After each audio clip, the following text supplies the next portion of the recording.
ನೀವು ರಮ್ಮಿ ಆಡಿ, ನೀವು ಕ್ಯಾಶ್ ಗೆಲ್ಲಿ, ನೀವು ಬೆಟ್ಟಿಂಗ್ ಆಡಿ ಅಂತ ಹೇಳ್ತಾರೆ. ಎಲ್ಲಾ ಮೀಡಿಯಾನು ಅಲ್ಲ, ಕೆಲವೊಂದು ಬಕೆಟ್ ಮೀಡಿಯಾಗಳೇ ಇದಾವೆ. ಇದೇ ಹೋದ ವರ್ಷ ನೇಪಾಳ ರೈಡ್ ನಾವ್ ಇಲ್ಲಿ ಮಾಡಿದಾಗ ಒಂದು ಬಕೆಟ್ ಮೀಡಿಯಾ ಬಂದಿತ್ತು ಇಲ್ಲಿಗೆ. ನಮಸ್ಕಾರ KF ಎಲ್ಲ ಹೇಗಿದ್ದೀರಾ? ಎಲ್ಲರೂ ಆರಾಮಾಗಿದ್ದೀರಾ ಅಂತ ಅನ್ಕೋತೀನಿ. ಇವತ್ತು ನಮ್ಮ ನಾರ್ತ್ ಈಸ್ಟ್ ರೈಡ್ ನ ಮೊದಲನೇ ದಿನ. ಅಜಿತ್ ಬ್ರೋ ಮನೆ ಮುಂದೆನೆ ಶುರು ಆಗ್ತಾ ಇದೆ. ಅಜಿತ್ ಬ್ರೋ ಅವರ ಮಾವ ಈಗ ಒಂದು ಸಣ್ಣದಾಗಿ ಪೂಜೆ ಕಾರ್ಯಕ್ರಮ ಇಟ್ಕೊಂಡಿದ್ದಾರೆ. ಪೂಜೆ ಮುಗಿದ ತಕ್ಷಣ ಇಲ್ಲಿಂದ ಸೀದಾ ವಿಧಾನಸೌಧ ಹೊರಟು ಅಲ್ಲಿಂದ ನಮ್ಮ ಪಯಣ ಶುರು ಆಗುತ್ತೆ.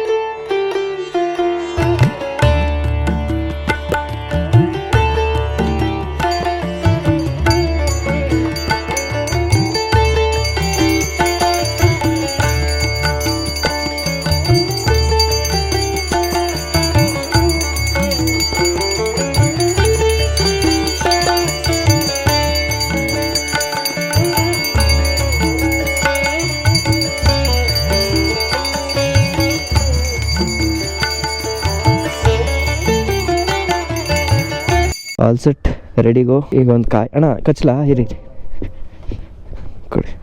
ಒಳ್ಳೇದಾಗ್ಲಪ್ಪ. ಕಾಪಾಡ ತಂದೆ. ರೈಡಲ್ಲಿ ಯಾವುದೇ ರೀತಿ ತೊಂದರೆ ತೊಡಕು ಇಲ್ಲದೆ ಆರಾಮಾಗಿ ವಾಪಸ್ ಬಂದು ಸೇರಬೇಕು. ಅಷ್ಟನ್ನು ಮಾಡಿಕೊಡು ಗಣಪತಪ್ಪ. ರೈಟ್ ಅಷ್ಟೇ. ಶಿವ ಅಣ್ಣ ಹ್ಞೂ ಶಿವ.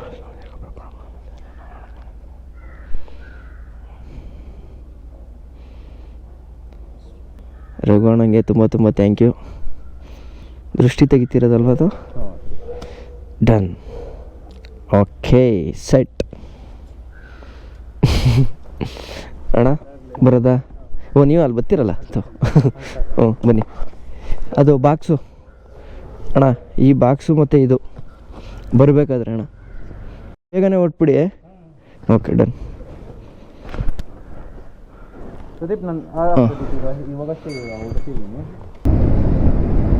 ಇನ್ನು 22 ನಿಮಿಷ ತೋರಿಸ್ತಿದೆ. 7 ಗಂಟೆ 17 ನಿಮಿಷಕ್ಕೆ ಹೋಗ್ತೀವಿ ಅಂತ. ಕರೆಕ್ಟಾಗಿ 7 ಗಂಟೆ ಆಗಿದೆ ಇವಾಗ. ಆದರೆ ಬೆಂಗಳೂರು ಹೊರವಲಯದಿಂದ ಒಳಗೆ ಹೋಗ್ತಾ ಇದ್ದೀವಿ ಈಗ. ಇವತ್ತು ಭಾನುವಾರ ಬೇರೆ ಅಲ್ವಾ, ಜನ ಇಲ್ಲ ಅದಕ್ಕೆ. ಶನಿವಾರ ವೀಕೆಂಡು. ಬಟ್ ನೋಡ್ಕೊಂಡು ಹುಷಾರು, ಕರೆಕ್ಟ್ ಮಾಡಿಬಿಡಿ. ಹಾಂ ಬರ್ತಾಯಿದ್ದೀವಿ ಇನ್ನು 6 ಮಿನಿಟ್ಸು. ನೀವಾ ಆರಾಮ? ಬನ್ನಿ ಬನ್ನಿ ಬನ್ನಿ ಬನ್ನಿ ಹೋಗ್ಬಿಡೋಣ ಅಲ್ಲಿಗೆ. ಪಾಪ ನಿಂಗೆ ರಿಸ್ಕ್ ಕೊಟ್ಟೆ. ಸೊ ಮೈಸೂರಲ್ಲಿತ್ತು ಗೇರ್ಸು, ಅದನ್ನು ತರಿಸ್ದೆ. ಶಿವರು ಬನ್ನಿ ಬನ್ನಿ ಅಲ್ಲಿಗೆ, ವಿಧಾನಸೌಧ. ಹಾಂ ಇವಾಗಿದ್ದೀವಿ ವಿಧಾನಸೌಧ ಹತ್ರ. ಇಂತೂ ಬಂದು ಸೇರಿದ್ವಿ ವಿಧಾನಸೌಧಕ್ಕೆ. ಎಷ್ಟೋ 4ನೇ ಸಲ ಬರ್ತಾ ಇರೋದು ನಾನು. ಆಯ್ ನಮಸ್ಕಾರ ನಮಸ್ಕಾರ ನಮಸ್ಕಾರ. ಎಲ್ಲಿ ಇಲ್ಲೇ ಕರೆಕ್ಟಾಗಿ ಇಲ್ಲೇ ಹಾಕೋಣ ಬನ್ನಿ. ಸೆಂಟ್ರ್ ಆಗುತ್ತಲ್ಲ, ಇಲ್ಲ ಹಾಕೋಣ ಅಲ್ಲ ಹಾಕೋಣ. ಕರೆಕ್ಟ್ ಬನ್ನಿ. ನಮಸ್ಕಾರ. ಎಲ್ಲ ಆಯಿತು. ಇದೆ ಗಿಫ್ಟು ನಿಮಗೋಸ್ಕರನೇ ಗಿಫ್ಟು. ಎಲ್ರಿಗೂ ನಮಸ್ಕಾರ ನಮಸ್ಕಾರ ನಮಸ್ಕಾರ ನಮಸ್ಕಾರ. ಲೇಟ್ ಆಯಿತು ಸ್ವಲ್ಪ, ಏನೇ ಲೇಟ್ ಆಗಿಬಿಟ್ಟಿದೆ. ದಯವಿಟ್ಟು ಯಾರು ಬೇಜಾರು ಮಾಡ್ಕೊಬೇಡಿ. Okay okay. ಮತ್ತು ಇನ್ನೇನು ಸಮಾಚಾರ? ಓಕೆ ಒಂದು 2 ನಿಮಿಷ ಬ್ರೋ, 2 ನಿಮಿಷ. ಹಾಯ್ ವಿಕಾಸ್ ಬ್ರೋ, ಆರಾಮ? ಎಲ್ಲ ಮುಗೀತು. ಇನ್ನೊಂದು 2 ನಿಮಿಷ.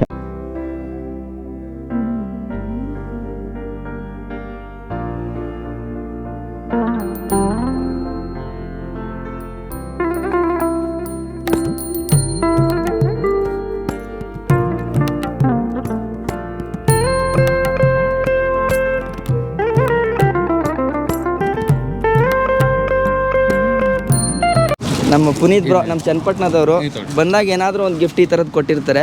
ಹೋದ ಸಲನೂ ಒಂದು ಗಿಫ್ಟ್ ಕೊಟ್ಟಿದ್ದರು, ಅಂದರೆ ಒಂದು ಫೋಟೋ, ಅದರಲ್ಲಿ ನಾನು ಇದ್ದಿದ್ದನ್ನ. ಸೊ ಈ ಸಲ ಏನು ಕೊಟ್ಟವ್ರೆ ಅಂತ ನೋಡಬೇಕು. Thank you Puneeth bro, thank you so much. ನಾನು ಕಾಸ್ ರೈಡ್ ಎಲ್ಲೆಲ್ಲಿ ಮಾಡಿದ್ದೀವೋ ಅದನ್ನೆಲ್ಲ ಒಂದು ಫೋಟೋ ಫ್ರೇಮ್ ಮಾಡಿ ಕೊಟ್ಟಿದ್ದಾರೆ. So ban online betting app ಎಲ್ಲೆಲ್ಲಿ ನಾವು ಈ ಥರ ಪೋಸ್ಟರ್ಗಳನ್ನ ಹಿಡಿದು, ನಾನು ಆದಷ್ಟು ಕ್ರಿಯೇಟರ್ಗಳನ್ನ ಮೀಟ್ ಮಾಡ್ತಾ ಇರ್ತೀನಿ, ಯೂಟ್ಯೂಬ್ ಕ್ರಿಯೇಟರ್ಸು. ಯಾರಾದರೂ ಇದು ಒಪ್ಕೊಂಡ್ರೆ ಅವ್ರ ಜೊತೆ ಒಂದು ರೈಡ್ ಮಾಡಿ ಅಟ್ಲೀಸ್ಟ್ ಅವ್ರ ಸಬ್ಸ್ಕ್ರೈಬರ್ಸ್ಗೂ ಈ ವಿಚಾರ ಗೊತ್ತಾಗಲಿ ಅನ್ನೋದಕ್ಕೆ ಮಾಡ್ತಾ ಇರ್ತೀನಿ. ಅದನ್ನೆಲ್ಲನೂ ಕವರ್ ಮಾಡಿದ್ದಾರೆ. ಹೋದ ವರ್ಷ ಬಂದಿದ್ದು Puneeth. Thank you Puneeth bro, thank you so much. ನಾವು ರೈಡ್ ಮಾಡ್ತಿರೋ ಉದ್ದೇಶ ಬಂದು ಬ್ಯಾನ್ ಆನ್ಲೈನ್ ಬೆಟ್ಟಿಂಗ್ ಆ್ಯಪ್ ಅಂತ. ಅಂದರೆ ಇದಕ್ಕೋಸ್ಕರನೇ ಮಾಡ್ತೀವಿ ಅಂತ ಸುಮ್ಮನೆ ಎಲ್ಲ ನಾನು ಹೇಳಲ್ಲ. ರೈಡ್ ನಾವು ಮಾಡ್ತಾ ಇದೀವಿ, ಅದ್ರ ಮಧ್ಯದಲ್ಲಿ ನಾವು ಹಾಕೋ ವೀಡಿಯೋಸು ಎಲ್ಲೋ 4 ಜನನ ತಲುಪ್ಬೋದು. ಅದು ತಲುಪೋದ್ರಿಂದ ಅಟ್ಲೀಸ್ಟ್ ಯಾರಿಗಾದ್ರೂ ಒಬ್ರಿಗೆ ಗೊತ್ತಾಗುತ್ತೆ ಇದು ಸರಿ ಇಲ್ಲ ಅಂತ. ಮತ್ತೆ ಗೌರ್ಮೆಂಟು ಕೂಡ ಬ್ಯಾನ್ ಮಾಡಬೇಕು. ಯಾಕೆ ಅಂತಂದ್ರೆ ಸುಮಾರು ಸ್ಟೇಟ್ಗಳಲ್ಲಿ ಈಗ ಆಲ್ರೆಡಿ ಗೌರ್ಮೆಂಟ್ ಇದನ್ನ ಬ್ಯಾನ್ ಮಾಡಿದೆ. ಯಾಕೆಂತಂದ್ರೆ ಇದರಿಂದ ಆಗೋ ಅನಾಹುತಗಳನ್ನೆಲ್ಲ ಮನಗಂಡು. ಬಟ್ ಆದ್ರೆ ನಮ್ಮ ಕರ್ನಾಟಕ ಸರ್ಕಾರದಲ್ಲಿ ಇನ್ನೂ ಅದು ಆಗಿಲ್ಲ. ಹಂಗಾಗಿ ಸರ್ಕಾರ ಇದನ್ನ ಆದಷ್ಟು ಬೇಗ ಬ್ಯಾನ್ ಮಾಡಬೇಕು. ಅದು ಹೆಂಗ್ ಸಾಧ್ಯ ಆಗುತ್ತೆ ಅಂತಂದ್ರೆ ಈಗ ಬೇರೆ ಬೇರೆ ರಾಜ್ಯಗಳೆಲ್ಲ ಆಗಿದ್ದು ಹೆಂಗೆ ಅಂತಂದ್ರೆ ಹಿಂಗೆ ಸೋಷಿಯಲ್ ಮೀಡಿಯಾದಲ್ಲಿ ಇರೋರಾಗಿರ್ಬೋದು ಅಥವಾ ಕೆಲವೊಬ್ರು ಅವ್ರ ಜನಗಳ ಮೇಲೆ ಕಾಳಜಿ ಇರ್ತಕ್ಕಂಥ ಮತ್ತೆ ರೆಸ್ಪಾನ್ಸಿಬಿಲಿಟಿ ಇರ್ತಕ್ಕಂಥ ಸೆಲೆಬ್ರಿಟೀಸ್ಗಳು. ಬಟ್ ಎಲ್ಲೋ ನಮ್ಮಲ್ಲಿ ಅದೊಂದು ಸ್ವಲ್ಪ ಕಡಿಮೆ ಆಗಿದೆ ಅಂತ ಕಾಣಿಸುತ್ತೆ. ನೀವೆಲ್ಲೇ ಆಡ್ ನೋಡಿದ್ರು ಒಳ್ಳೊಳ್ಳೆ ಕ್ರಿಕೆಟರ್ಸ್ ಆಗಿರ್ಬೋದು ಅಥವಾ ಒಳ್ಳೊಳ್ಳೆ ಸೆಲೆಬ್ರಿಟೀಸ್ಗಳಾಗಿರ್ಬೋದು ಬರ್ತಾರೆ, ಅಥವಾ ಒಳ್ಳೊಳ್ಳೆ ಮೀಡಿಯಾ ಇನ್ಫ್ಲೂಯೆನ್ಸರ್ಗಳಾಗಿರ್ಬೋದು, ನೀವು ರಮ್ಮಿ ಆಡಿ, ನೀವು ಕ್ಯಾಶ್ ಗೆಲ್ಲಿ, ನೀವು ಬೆಟ್ಟಿಂಗ್ ಆಡಿ ಅಂತ ಹೇಳ್ತಾರೆ. ಅದು ಯಾವುದು ಕೂಡ ಸತ್ಯ ಅಲ್ಲ. ಇನ್ನೊಂದು ಈ ಜಾಗದಲ್ಲಿ ಇನ್ನೂ ಒಂದು ಹೇಳಕ್ ಇಷ್ಟಪಡ್ತೀನಿ, ಎಲ್ಲಾ ಮೀಡಿಯಾನು ಅಲ್ಲ, ಕೆಲವೊಂದು ಬಕೆಟ್ ಮೀಡಿಯಾಗಳೇ ಇದಾವೆ. ಇದೇ ಹೋದ ವರ್ಷ ನೇಪಾಳ ರೈಡ್ ನಾವ್ ಇಲ್ಲಿ ಮಾಡಿದಾಗ ಒಂದು ಬಕೆಟ್ ಮೀಡಿಯಾ ಬಂದಿತ್ತು, ಇಲ್ಲಿಗೆ ಬಂದು ಫುಲ್ ಎಲ್ಲ ಶೂಟ್ ಮಾಡ್ಕೊಂಡು ಹೋಗಿತ್ತು. ಆದ್ರೆ ಅದ್ರ ಬಗ್ಗೆ ಒಂದು ವೆಬ್ಸೈಟ್ ಅಲ್ಲೂ ಒಂದು ಆರ್ಟಿಕಲ್ ಹಾಕ್ನಿಲ್ಲ. ಅಂದ್ರೆ ಸಾಮಾಜಿಕ ಕಳಕಳಿನ ಮರ್ತಿರ್ತಕ್ಕಂಥ ಮೀಡಿಯಾಗಳ ಮಧ್ಯೆ ನಾವೇ ಎಚ್ಚರಿಕೆ ಆಗಬೇಕು. ಕೇಳ್ಬೋದು, ಈ ಬೆಟ್ಟಿಂಗ್ ಎಲ್ಲ ಕ್ಲಬ್ಗಳಲ್ಲೂ ಆಡ್ತಾರಲ್ಲ, ಅದೇನು ತೊಂದರೆ ಇಲ್ವಾ ಅಂತ. ಆಂಧ್ರದಲ್ಲಿ 9ನೇ ಕ್ಲಾಸ್ ಓದ್ತಿರೋ ಹುಡುಗಿ ಕೋವಿಡ್ ಟೈಮಲ್ಲಿ ಅವ್ರ ಅಪ್ಪ ಆನ್ಲೈನ್ ಕ್ಲಾಸ್ಗೆ ಅಂದ್ಬಿಟ್ಟು SI ಅವ್ರ ತಂದೆ, ಇದು ನಿಜವಾಗಿ ನಡೆದಿರೋ ಘಟನೆ, ಮೊಬೈಲ್ ಕೊಟ್ಟಿರೋದಕ್ಕೆ ಆ ಹುಡುಗಿ ತಾನೇ ಬೆಟ್ಟಿಂಗ್ ಆಡಿ ಅಪ್ಪಂದೇ ಮೊಬೈಲ್ ನಂಬರು, ರಿಜಿಸ್ಟರ್ಡ್ ನಂಬರು, ಅದರಲ್ಲೇ ದುಡ್ಡು ಕಟ್ಟಾಗಿದೆ. ಟೋಟಲ್ 9 ಲಕ್ಷ ಕಳ್ಕೊಂಡಿರೋದು ಆ ಹುಡುಗಿ. SI ಅವ್ರ ಮಗಳು. ಯಾಕೆ ಬ್ಯಾನ್ ಮಾಡಬೇಕು ಅಂತ. ಅಟ್ಲೀಸ್ಟ್ ನೀವು ಇದಕ್ಕೆ ಹೋದರೆ, ಕ್ಲಬ್ಗಳಿಗೆ ಹೋದರೆ ಅದಕ್ಕೊಂದು ಏಜ್ ಲಿಮಿಟ್ ಇರುತ್ತೆ, ಅಥವಾ ಅಲ್ಲಿವರೆಗೂ ಹೋಗೋಕ್ಕೆ ಟೈಮ್ ಸಿಗುತ್ತೆ, ಎಲ್ಲರೂ ಒಂದು ಕಡೆ ಕಡಿಮೆ ಆಗುತ್ತೆ. ಬಟ್ ಮೊಬೈಲ್ ಅನ್ನೋದು ಇವತ್ತು ಎಲ್ಲರಿಗೂ ಕೂಡ ಅತ್ಯವಶ್ಯಕ.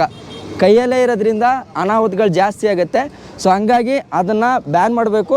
ಈ ಸಲ ಈ ಬ್ಯಾನರ್ನ ನಾನು ಹಿಡ್ಕೊಳ್ಳಲ್ಲ, ನೀವುಗಳೇ ಹಿಡ್ಕೊಳ್ಳಿ. ಒಂದು ಒಳ್ಳೆ ಫೋಟೋ ನನಗೆ ಬೇಕು, ಯಾಕೆಂತಂದರೆ ಜನ ಇದಕ್ಕೆ ಸಪೋರ್ಟ್ ಮಾಡ್ತಾರೆ ಅಂತ. ಇನ್ನು ಎರಡನೇದು ಏನು ಅಂತಂದರೆ, ಮತ್ತು ನಾನು ಅಜಿತ್ ಬ್ರೋ ಇಬ್ಬರು ರೈಡ್ ಹೆಂಗಿದ್ರು ಹೋಗ್ತೀವಲ್ವಾ, ಏನಾದರೂ ಒಂದು ಒಳ್ಳೇದು ಏನಾದರೂ ಒಂದು ಹೇಳ್ಬೋದಾ? ಅಂದರೆ ವೀಡಿಯೋದಲ್ಲಿ ಹೇಳಿದ್ರೆ ಚೇಂಜಸ್ ಆಗುತ್ತಾ ಇಲ್ವಾ ಅದು ನನಗೆ ಗೊತ್ತಿಲ್ಲ.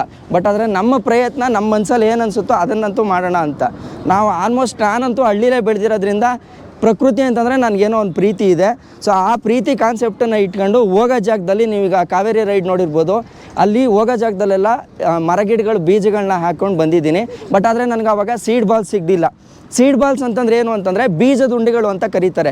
ಈ ಬೀಜದ ಉಂಡೆಗಳು ಏನು ಅಂತಂದರೆ ನೋಡಿ, ತುಂಬ ಸಿಂಪಲ್ಲಾಗಿದೆ. ನಾವೆಲ್ಲಾದರೂ ಟ್ರಿಪ್ಗೆ ಹೋದಾಗ ನಾವೇನೋ ಒಂದು ಪ್ಲಾಸ್ಟಿಕ್ ಏನೋ ತಗೊಂಡೋಗಿರ್ತೀವಿ, ಅದನ್ನು ಬಿಸಾಕ್ತೀವಿ, ಅದರಿಂದ ಒಂದು ನಯಾ ಪೈಸಾ ಉಪಯೋಗ ಇಲ್ಲ ಪ್ರಕೃತಿಗೆ. ಆದರೆ ಇದು ನೋಡಿ, ಇದರಲ್ಲಿ ಬೀಜಗಳಿರುತ್ತೆ, ಇದರಲ್ಲಿ ಗೊಬ್ಬರ ಇರುತ್ತೆ. ಸುಮ್ಮನೆ ಹಿಂಗೆ ಎಸ್ಬಿಟ್ಟು ಬಂದು ಒಂದಿನ ಮಳೆ ಆದರೂ ಒಂದು ಸ್ವಲ್ಪ ಒದ್ದೆ ಇದ್ರೂ ನಾಳೆ ಇದೊಂದು ಮರವಾಗಿ ಹುಟ್ಟುತ್ತೆ. ಇದು ಹೊರಗಡೆಯಿಂದ ನೋಡೋರಿಗೆ ಏನನ್ಸ್ಬೋದೇ, ಇದೇನು ಇದು ಸುಮ್ಮನೆ ಹೇಳ್ತಾರೆ ಅಂತ.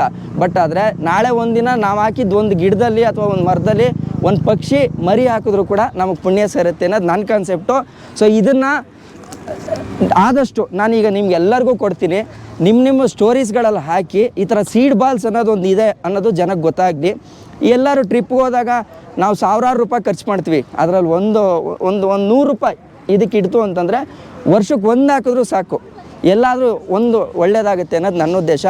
ಇದಕ್ಕೆ ನೀವು ಸಪೋರ್ಟ್ ಮಾಡ್ತೀರಾ ಅಂತ ಅನ್ಕೋತೀನಿ. ನಾಳೆ ದಿನ ಇದೇನಾದರೂ ಒಂದು ಮರನೋ ಗಿಡನೋ ಆದರೆ ನಿಮ್ಮ ಕಣ್ಮುಂದೆ ಬಂತು ಅಂತಂದರೆ ಅದನ್ನು ಒಂದು ಫೋಟೋ ಹೊಡೆದು ಟ್ಯಾಗ್ ಮಾಡಿ ಹಾಕಿ, ನೋಡಪ್ಪ ನೀವು ಕೊಟ್ಟಿದ್ದು ಬೀಜದ ಉಂಡೆಗಳು ಇವತ್ತು ಗಿಡಗಳಾಗಿದೆ ಅಂತ. ಸೊ ಇಷ್ಟು ಹೇಳ್ತಾ, ಅಂದರೆ ಇಲ್ಲಿಂದ ಶುರು ಮಾಡ್ತಾಯಿದ್ದೀನಿ. ಅರುಣಾಚಲ್ ಪ್ರದೇಶ್ ರೈಡು ಆಲ್ಮೋಸ್ಟ್ ನಾವೆಲ್ಲಿ ತವಾಂಗ್ವರೆಗೂ ಹೋಗ್ತೀವಲ್ವ, ತವಾಂಗ್ವರೆಗೂ ಹೋಗ್ತೀವಿ, ಆಲ್ಮೋಸ್ಟ್ ಚೈನಾ ಬಾರ್ಡ್ರ್ವರೆಗೂ. ಸೊ ಅದ್ರ ರೂಟೆಲ್ಲ ಅಜಿತ್ ಬ್ರೋ ಹೇಳ್ತಾರೆ, ಅಲ್ಲಿವರೆಗೂ ನಾನು ಸೀಡ್ ಬಾಲ್ಸ್ ಹಂಗೆ ಕೊಟ್ಕೊಂಬರ್ತೀನಿ. ಹೇಳಿ ಅಜಿತ್ ಬ್ರೋ, ರೂಟ್ ಎಲ್ಲೆಲ್ಲಿ ಹೋಗ್ತೀವಿ ಏನು ಅಂತ ಹಂಗೆ ಎಲ್ಲರ ಹತ್ರನೂ ಒಂದು ನಿಮಿಷ ಮಾತಾಡ್ತೀನಿ. ಸೊ ಫಸ್ಟ್ ನಾವು NH44 ಆಗ್ರಾ ಟ್ರಾವೆಲ್ ಮಾಡ್ತಿದ್ದೀವಿ. ಸೊ ಆಗ್ರಾದಿಂದ ಅಯೋಧ್ಯೆ ಎಲ್ಲರಿಗೂ ಗೊತ್ತಿರುತ್ತೆ. ಸೊ ಅಲ್ಲಿಂದ ಲಕ್ನೋ, ಅಯೋಧ್ಯ, ಪಟ್ನಾ. ಸೊ ಈ ರೂಟು ಅಲ್ಲಿಂದ ಸಿಲಿಗುರಿ, ವೆಸ್ಟ್ ಬೆಂಗಾಲ್ ಸಿಲಿಗುರಿ ಹೇಳ್ತಿರೋದು. ಅಲ್ಲಿಂದ ಡೈರೆಕ್ಟ್ ಡಾರ್ಜಿಲಿಂಗ್ಗೆ ಡೈರೆಕ್ಟ್ ನಾವು. ಅಲ್ಲಿಂದ ನಾಥುಲಾ ಪಾಸ್ ಆಗಿರಲಿ, ಅಲ್ಲಿಂದ 0 ಪಾಯಿಂಟ್ ಅಂತ ಕೇಳಿರ್ಬೋದು ತುಂಬ ಜನ, ಚೈನಾಗೆ ಹೋಗುತ್ತೆ. ಸೊ ಅದು ಚೈನಾಗೆ ಎಂಟ್ರಿ ಇದೆ ಬೇಸಿಕ್ಲಿ. ಅಲ್ಲಿಂದ ಎಂಟ್ರಿ ಅಂದರೆ ಆರ್ಮಿ ಫೋರ್ಸಸ್ ಏನಿದೆ, you get to see the other side ಅಲ್ಲ. ಸೊ ಅದೆಲ್ಲ ಕವರ್ ಆಗುತ್ತೆ ನಮ್ಮದು. ಮತ್ತು return back all the way to ಅಸ್ಸಾಮಿಗೆ ಬರುತ್ತೆ, ಮತ್ತು ನಮ್ಮದು ಗುವಾಹಟಿ ಕವರ್ ಆಗುತ್ತೆ.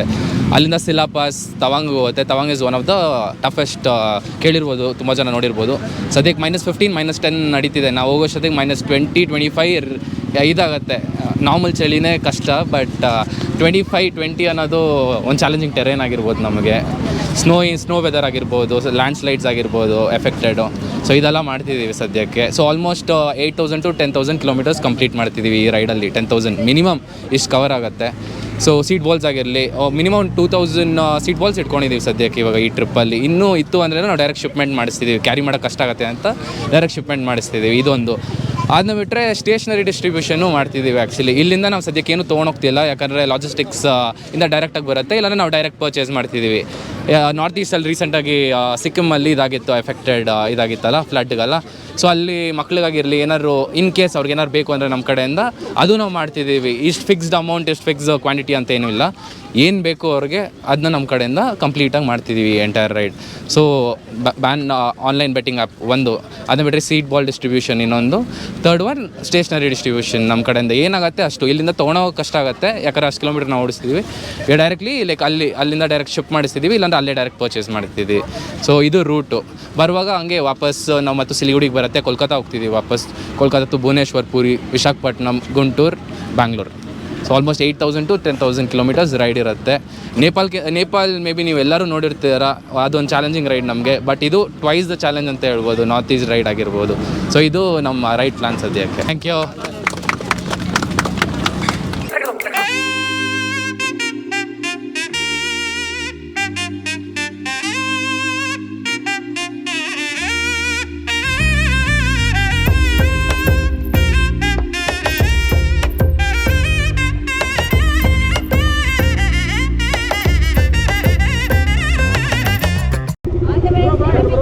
ಹೋದ್ರಾ?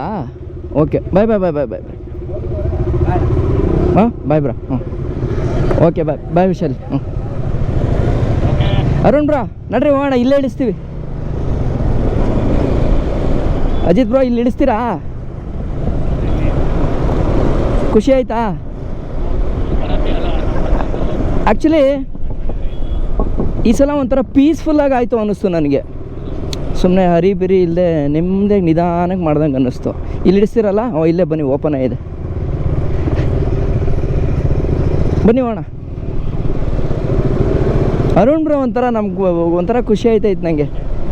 ಆ ಫೇಸ್ ಕಟ್ ನೋಡಿದ್ರೆ ಏನೋ ನಮ್ಮನೆಯವರು ಅನ್ನೋ ಥರ ಫೀಲ್ ಆಗ್ತಿದೆ ನನಗೆ. ವೆಯ್ಟ್ ಮಾಡಿ ಅಲ್ವಾ?